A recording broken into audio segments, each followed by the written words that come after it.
एक सीट है वारसलीगंज। अशोक महतो, कुख्यात अशोक महतो बनाम अखिलेश सिंह, इन दोनों के बीच की लड़ाई बहुत लंबे समय से चलती रही है। 90 के दशक से दोनों के बीच खूंखार टकराव चलता रहा, लंबा खून खराबा हुआ।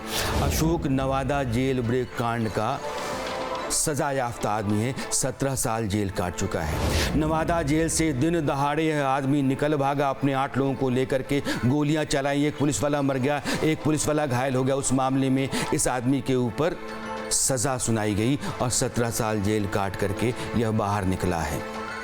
अखिलेश सिंह की बीवी अरुणा देवी, वो 4 बार से वहाँ बीजेपी की विधायक रही हैं और इस बार भी बीजेपी ने मैदान में उतारा है। लेकिन जब आप इतिहास में जाते हैं तो 2024 में अनीता से शादी करके आरजेडी के टिकट पर मुंगेर से अशोक महतो ने अपनी बीवी को उतारा था। अशोक महतो जेल से बाहर आ गया, लेकिन सजा याफ्ता है, 6 साल तक वो चुनाव नहीं लड़ सकता है, तो उसने शादी की। 62 साल की उम्र में 42 साल की महिला से शादी की। अनीता कुमारी से मुंगेर लोकसभा चुनाव में आरजेडी के उम्मीदवार के तौर पर मैदान में उतारा, लेकिन ललन सिंह से अनीता कुमारी हार गई। इस बार आरजेडी ने अशोक महतो की बीवी अनीता कुमारी को वारसलीगंज से टिकट दिया है, जहां से अखिलेश सिंह की पत्नी अरुणा देवी लगातार जीतती रही हैं और 2 बार पिछला 2 चुनाव चूंकि वो लगातार जीती हैं तो इस बार हैट्रिक का चांस है।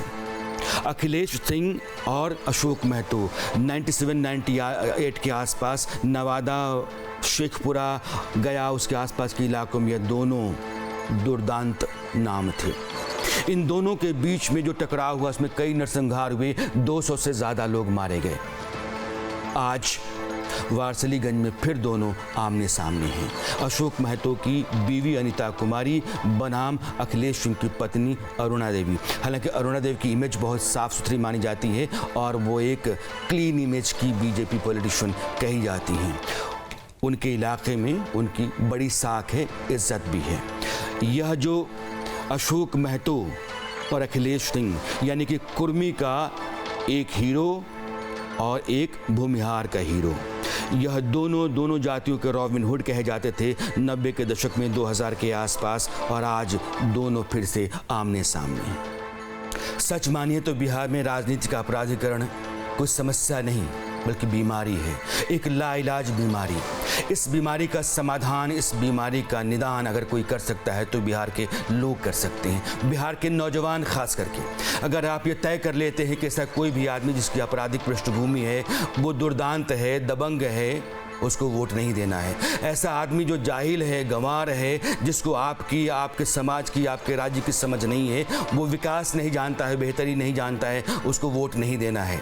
एक ऐसा आदमी जो अपने ख़ानदान का, अपने पुश्तों का और अपने लोगों का लगातार बढ़ाता बनाता चला गया, लेकिन उसकी अपनी सीट, अपने विधानसभा के इलाके में कुछ भी नहीं बन पाया, उस आदमी को वोट नहीं देना है। अगर बिहार को तरक्की के रास्ते पर ले जाना है, रोज़गार, सिंचाई, पढ़ाई, दवाई, यह सब का बंदोबस्त आपको करना है, तो बिहार को एक नए सिरे से खड़ा करना ज़रूरी है। और बिहार नए सिरे से तभी खड़ा होगा जब आप एक मन खड़ा होंगे। वोट किसी को भी दीजिए, कोई दिक्कत नहीं है, अपराधी को नहीं देंगे और किसी भी ऐसे जाहिल को नहीं देंगे जिसको यही पता नहीं है कि बिहार में विधानसभा की कितनी सीटें हैं और बिहार किस राह कहाँ जाएगा।